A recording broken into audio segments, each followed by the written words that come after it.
We're back on OpenLine, and there are a couple of flyers here that I printed off. Metropolitan Action Commission help with rent now available. They're sending these out, and also HOPE, the Housing Opportunity Partnerships and Employment Program, and this is for landlord property owner, their information sheet. So a two-pronged approach here, as the Metro Action Commission is now divvying up a nice new pot of money from the federal government, a little more than 20 million, almost $21 million. All right, Lisa McCrady, if I said McGrady, I apologize. McCrady is with us, and we're going to go right back to the phones and Charles. Thanks for holding, Charles.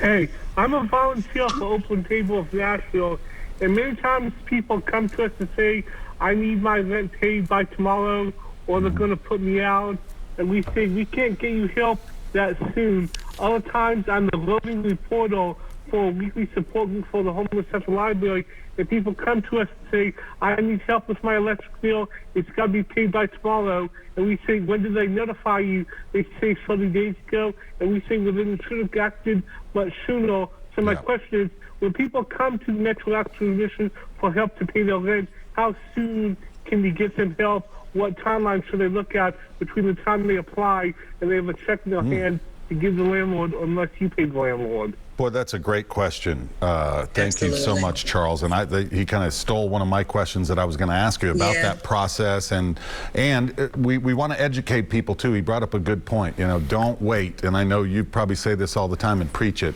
As soon as you get a notice, you know, take some action. Most companies, businesses you're dealing with, landlords, if you communicate with them, they want to help and work out a plan. You know, like, okay, you can't pay full right now. What can you pay? Let's work out a schedule, right? Absolutely. Communication is the key. Yeah. We have said that, but sometimes families find themselves in a situation to where they don't have the luxury of time. Yeah. And reason, we do have team members that are specifically designated. We have a landlord liaison, because there will be situations to where it is the 9th hour and we do need to respond quickly. And so what we found is that when we advocate on behalf of the customer, when we are actually calling the landlords and explaining to them the process and letting them know that this is an absolutely great opportunity for you to recapture this past rent, oftentimes they are willing to work with us.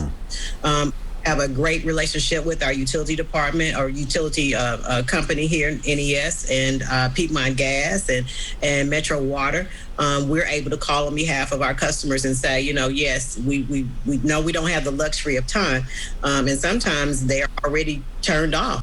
We've been able to partner with them and oftentimes allow customers either to have more time for us to process their application, or they've restored service while we're doing the application process. But to answer the other part of the question, just say, for instance, we have the application in and they've not been evicted yet, you know, facing it, but not yet.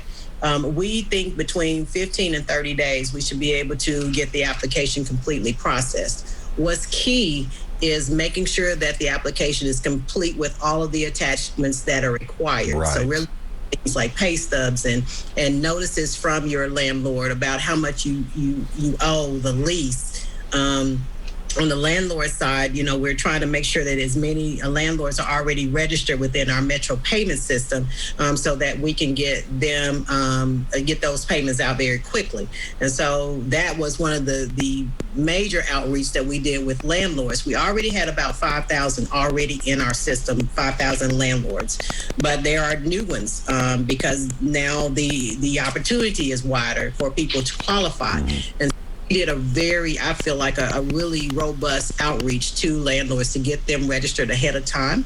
However, we will encounter some that are not registered. So getting on top of it, we're working with apartment complexes that have multiple properties and maybe multiple tenants, and just how they can engage that conversation so that we can have the application completed timely so that we can get it through the process. The benefit having this electronic is that we can look at it and we can get everything done and we can keep it moving through this system. So it's not paper heavy, but it is a process that we have to get through to make sure that we are paying applicants who are eligible for this program. Is the system, this portal, this online system, I don't know if it's a software program you're using, but does it have the ability to flag like a warning saying you're missing a document or you didn't sign on this line? You know, sometimes it absolutely does. Yeah, because like you said, any little mistake like that is just going to delay. You want to get it right. Yeah. So because we have the team, that particular team divided into customer service, and then we have the processing side. The processing side is that they're looking specifically at all the documents. And so they're able to really hone in on that and get through them very quickly and see what we don't have. We send an email out to that particular individual and say, hey, we're missing this. And so, and where to send it back to us, so they can send it right back to us in real time, and we can get it into their profile and keep that process moving. And so we're really happy that we were able to build out onto the existing Hub Nashville software that the city already had. And so that system is already there. And just so we built the infrastructure handle what we're doing. We feel like that this is going to be a platform for applying for many services that we offer. We really appreciate the efficiency of it because time is of the essence for, in this case, both the renter and the landlord. Yeah, no doubt about it. Okay, so this just started, opened up on Monday, and you mentioned 1,675 applications. Were you prepared for that amount? Is it what you expected? It is. It is. And so we knew that we were going to have a high volume, and so we actually started in a phased-in process. So March the 8th, we were dealing strictly with with applicants that were already in the court system. They were already, as soon as the moratorium is lifted, their court cases were going to be heard. And so we're glad that we started that early, because on this past Monday, the courts opened.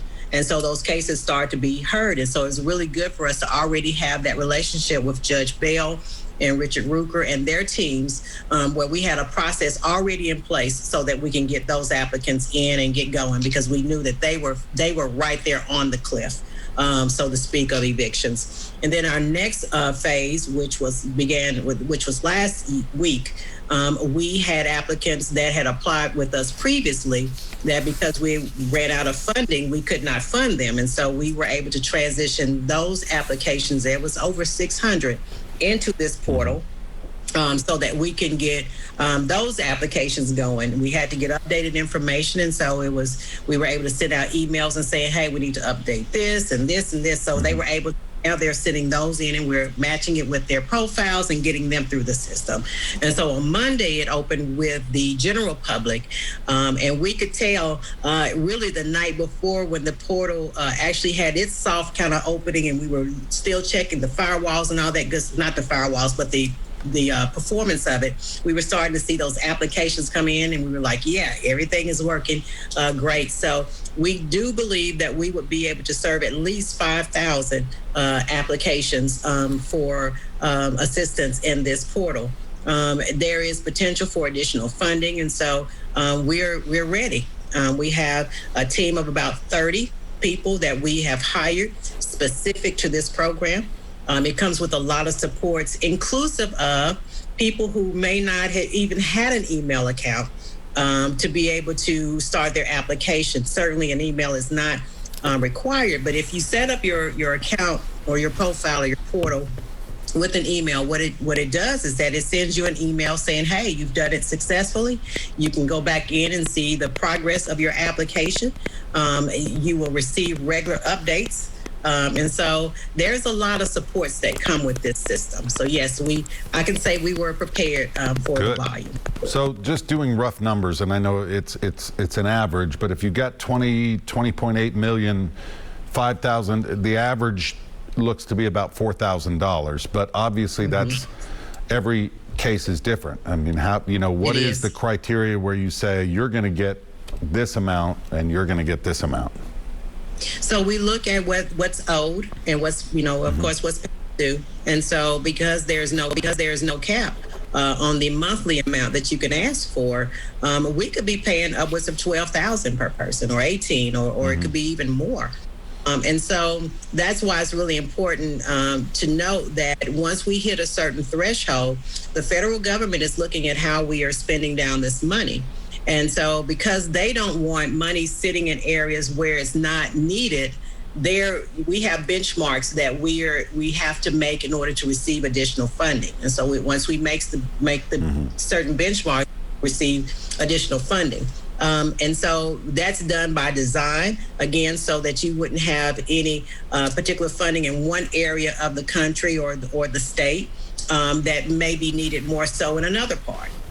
And so I think it's really brilliant how they did that. So how soon do you think this latest round of money could be depleted, and then you wait for hopefully another grant? Yeah, well, it'll be seamless, and so it'll be well ahead of us running completely out. And so the program ends in December, and so we fully expect to be able to go all the way to December with this program. Fantastic.